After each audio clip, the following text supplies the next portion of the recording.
నేను ఒక చిన్న సాక్ష్యం చెప్పాలని కూడా కోరుకుంటున్నాను. ఏంటంటే మా పాపతో దేవుడు మాట్లాడటం ప్రారంభించాడు. స్వరం వినటం ప్రారంభించాను. స్వరం వినటం ప్రారంభించినప్పుడు తనకి దర్శనాల ద్వారా కూడా దేవుడు స్వరంతో మాట్లాడటం ప్రారంభించాడు. ఇలా జరుగుతున్నప్పుడు ఒకరోజు ఇంటి ముందు ఒక ఆవిడ బైబిల్ పట్టుకొని వచ్చి నిలబడింది. ఈయన బయట నుంచి చూస్తే పెద్ద గేట్ ఉంది కదా, అక్కడికి వచ్చాయి. ఏంటమ్మా అది అంటే బైబిల్ అయ్యాను. అయితే లోపలికి రమ్మని చెప్పి మన బైక్ పార్క్ చేసే దగ్గరికి వచ్చి నిలబడింది. నిలబడినప్పుడు ఈయన డ్రెస్ షర్ట్ వేసుకొని వెళ్తానని చెప్పి ఈయన వెళ్ళాడు లోపలికి. పాపేమో తలుపు దగ్గర నిలబడి ఆమె చూస్తుందని నీ పేరు ఏంటో అడుగుతుంది. కానీ దేవుడి స్వరం పాపకు వినపడటం ప్రారంభించింది. ఎలాగంటే ఆవిడికి 2 కుమార్తెలు ఉన్నారు. పెద్ద కుమార్తె చనిపోయింది. పెద్ద కుమార్తె డిప్రెషన్లో చనిపోయింది, అనారోగ్యంతో చనిపోలేదని చెప్పి దేవుడు స్వరం వినపడుతుందట. ఇది వచ్చి నా దగ్గర చెప్పింది, అమ్మ ఇలాగ. నేను వెళ్ళి సరే అనేసి అడిగాను, అమ్మ నీకు 2 కుమార్తెలు అమ్మ అంటే అవునమ్మా.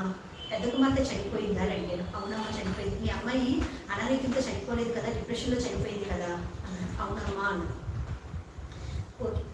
అంటే దేవుడికి మాట్లాడటం ప్రారంభించారు. సరే అని చెప్పి ఆ తల్లికి మీరందరూ బంధించబడుతున్నారని చెప్పారమ్మా దేవుడు. మీరు అంటే మీరు సువార్త చేస్తున్నారు, సువార్తికాలే, కానీ మీరందరూ బంధించబడ్డారు, కుటుంబం అంతా బంధించబడింది అని చెప్పినప్పుడు మాకు ప్రార్థన చేయండి అని అడిగారు. ప్రార్థన చేస్తే వాళ్ళని పంపించాం, మేము ఆ తల్లిని పంపించాం. ఈ తర్వాత మా పాపకి ఏంటంటే తనకి 10th నుంచి చిన్నప్పటి నుంచి కూడా అంటే ఇది జెనెటిక్, అంటే ఒక్క క్షణంలో జనరేషన్ కర్స్ని బదులు కొట్టాడు దేవుడు.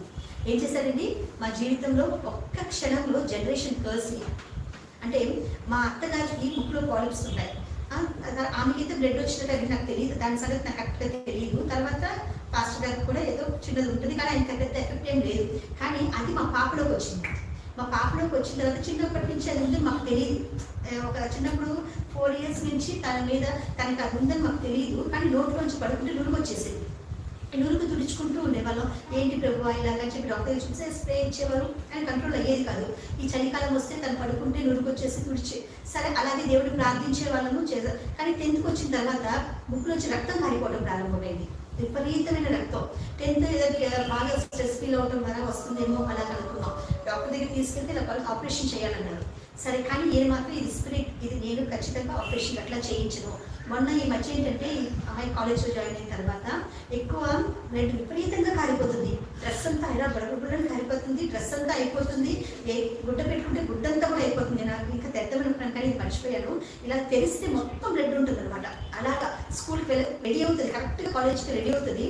అక్కడికి వెళ్ళడానికి కాలేజీకి వెంటనే అలా కారిపోతూ తిరిగి ఇంట్లో స్కూల్లోకి వెళ్ళినా సరే అక్కడి నుంచి ఫోన్ వచ్చేది, అమ్మ పాపని తీసుకెళ్ళండి. ఇలాగ వచ్చేస్తూ ఉంటే ఇలాగా ఈయనకి మాత్రం డాక్టర్ దగ్గరికి తీసుకెళ్ళమని, అమ్మ తీసుకెళ్ళి ఒక్కసారి తీసుకెళ్ళొచ్చు కదా డాక్టర్ దగ్గరికి అంటే, ఇలా నేను తీసుకెళ్ళంటే తీసుకెళ్ళను. నేను ఒకే మాట చెప్పాడు, ఏదైనా నాకు ఒక్కరోజు అవకాశం ఇవ్వండి, అడిగే ప్రతిసారి కూడా ఒక్కరోజు అవకాశం ఇవ్వండి, ఒక్కరోజు అవకాశం ఇవ్వండి అని చెప్పేవాడిన. ఇంక ఏం చేయలేం, ఎందుకంటే మేమే స్వస్థతలను చెప్పేవాళ్ళం. స్వస్థతలను చెప్పేవాళ్ళం డాక్టర్ దగ్గరికి నేను తీసుకెళ్ళను. దేవుడు స్వస్థపరిచే ఎక్కువ రఫ ఆయన ఖచ్చితంగా స్వస్థపరుస్తాడు అని చెప్పి నా అడిగారు. ఇంకా ఎక్కువగా కాలిపోతూ ఉంది, ఇంక ఏం చేయలేదు. ఒకరోజు అంటే మరుసటి బయటకు వెళ్ళాలా, ఇంకా నేను కారు క్లీన్ చేసుకున్నాను, వాష్ చేసుకుని తీసుకెళ్ళాడు. ఈయన మాత్రం బాధపడుతూనే, అయ్యా నా కుమార్తెను స్వస్థపరచు, నా కుమార్తెను స్వస్థపరచాడు. అప్పుడు దీంతో నేను చెప్పాను, నువ్వు దేవుడు మీతో మాట్లాడుతున్నాడు కదా, స్వరం వింటున్నావు కదా, నువ్వు దేవుడిని అడగొచ్చు కదా అని నేను చెప్పినప్పుడు పాప ఏం చేసిందంటే మోకాలు వేసి దేవుడిని అడగడం ప్రారంభించింది. దేవుడిని జస్ట్ ఎక్కువ సమయం కదా, ఒక్క నిమిషం దేవుడిని అడగడం ప్రారంభించినప్పుడు ఒక స్వరం వినపడుతుందట, you are free, you are healed, you are healed, you are free అని. అంతకు ముందు ఒకరోజు నాకే ఎందుకు ఇలా కలుగుతుంది, నాకు ముందు రోజు అడిగింది దేవుడిని. అందరి పిల్లలు కాలేజ్కి వెళ్ళిపోతారు, బాగా చదువుకుంటున్నారు, నాకేమో ఫిజిక్స్ అర్థం కావట్లేదు, నేను ఏం చేయాలని చెప్పి ఇలా అడుగుతున్నప్పుడు తనకి ఎందువల్ల నాకు ఇది వచ్చింది అని అడిగిందట. అప్పుడు ఒక పెద్ద కొండ మీద నిలబడుతుందట పాప, తెల్లని డ్రెస్ వేసుకొని, అంటే బాగా గాలి అంతా వెంట్రుకని ఎగురుతూ అలా ఉన్నప్పుడు కొండ మీద నిలబడ్డప్పుడు ఒక పెద్ద పక్కన జలపాతం ఉంది. ఆ జలపాతంలో నుంచి ఒక పెద్ద పాము వచ్చిందట. నీకు ఎక్కడికి తలకి వస్తుందో అక్కడ ఒక పెద్ద రాయి కట్టబడిందట ఆ పాముకి. అలాగే దాని యొక్క పాము యొక్క ముక్కులోంచి బరుపులో రక్తం కారిపోతుందట. ఆ నీళ్ళన్నీ కూడా ఎర్రగా అయిపోతున్నాయట. ఆ నీళ్ళన్నీ ఎర్రగా అయిపోతుంది. ఇది చూసేసి అమ్మ నాకు ఇలా దర్శనం వచ్చింది అని చెప్పింది. సరే అప్పుడు ఎప్పుడైతే మళ్ళీ ప్రార్థించిందో యేసయ్యని, ప్రార్థించినప్పుడు దేవుడు you are healed, you are free అని చెప్పి స్వరం వినపడిందో పక్క.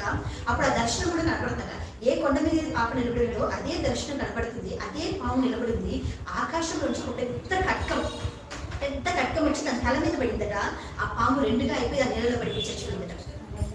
హల్లెలూయా, నిజమే కదండి. ఆ క్షణం పాప ముక్కులోకి తగ్గిపోయింది, తలలోకి తగ్గిపోయింది.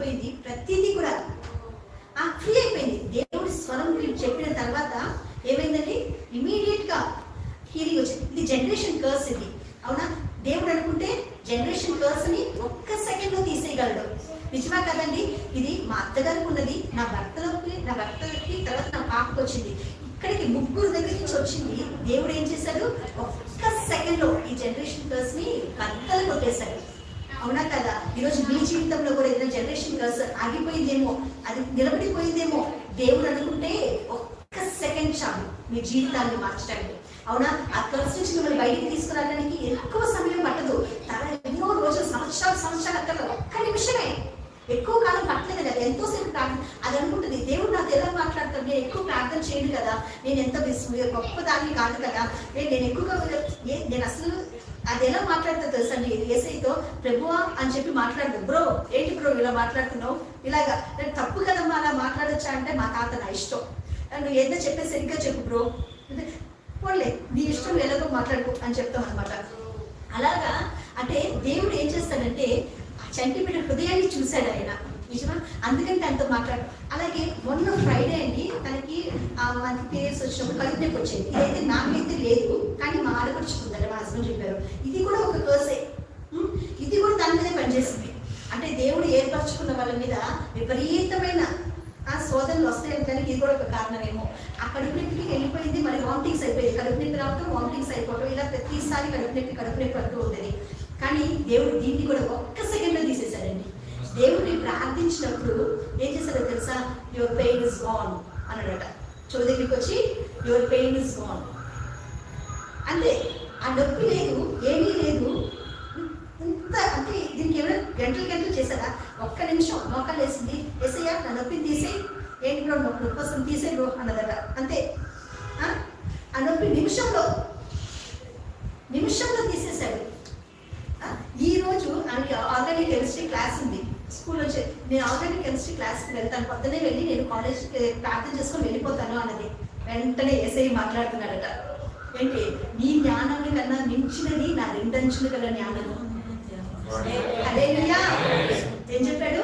నీ జ్ఞానము గొప్పదని నువ్వు అనుకుంటున్నావు, కానీ నా రెండంచుల జ్ఞానము చాలా గొప్పది. అంటే ఏం చెప్తావు? నోరు మూసుకొని వెళ్ళి మందిరంలో నీ పని చేయి, పాటలు పాడటం, వాక్యం వినటం, చేయటం, నీ పని నువ్వు చేయని చెప్పాడు ఆయన. ఇలా ప్రతి సెకండ్ కూడా ఆయన ఏం చెప్తున్నాడంటే ప్రతిసారి కూడా దేవుడు మనల్ని నడిపిస్తాడు ఆయనకి లోబడ్డప్పుడు. అంటే ఇది పెద్ద ప్రార్థనా పదాలని నేను చెప్పను, కానీ దేవుడు చిన్నప్పుడు నిజంగా ఎవరిని పట్టించుకునేది కాదండి. జీస్తాత అప్పుడు మమ్మల్ని ఏమో అంటే మాకు ఎవరు లేదు కదా, అప్పుడు ఏంటంటే ఎవరికి తాత అని చెప్పారు కదా, జీస్తాతారా అని పిలిచేది. నాతో మాట్లాడు 4 years నీకు పరిశుద్ధాత్మ దేవుడు ఇచ్చాడు ఆయన. తర్వాత అది ఇంకా స్కూల్ దాంట్లో పడిపోయి ఇంకా భాష మాట్లాడలేదు.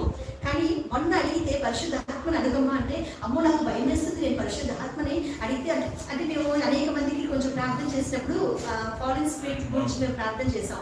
అది చూసినప్పుడు దేవుడు చెప్తాడు షాల్ బి గ్రాంటెడ్ అని స్వరం వినపడతాడ. పరిశుద్ధాత్మను అడిగినప్పుడు తిట్టాడట, నువ్వు ఏమనుకుంటున్నావు, నేను మాట్లాడటం ప్రారంభించిన తర్వాత దురాత్మలు మాట్లాడతాయి అనుకుంటున్నావా, మాట్లాడవు అని చెప్పాడట, గట్టిగా చెప్పాడట. ఆ స్వరం విన్నప్పుడు ఆ మాట చెప్పిన తర్వాత నీకు holy ghost shall be granted అన్నాడట.